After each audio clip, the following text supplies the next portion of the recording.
তো খুব সুন্দর। পরমেশ্বর পিতাকে তো অসংখ্য ধন্যবাদ জানাই যিশুগুরুর নাম থেকে।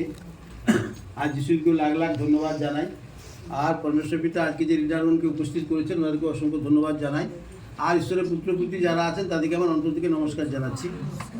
তো পরমেশ্বর পিতা আজকে তার সন্তানদেরকে আনছে আত্মার খাবার দেওয়ার জন্য।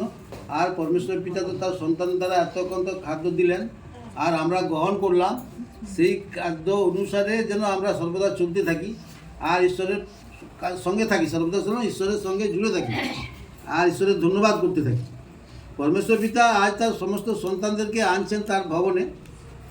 তাদেরকে আনছেন না যারা অসুস্থ, তাদেরকে সুস্থ করার জন্য,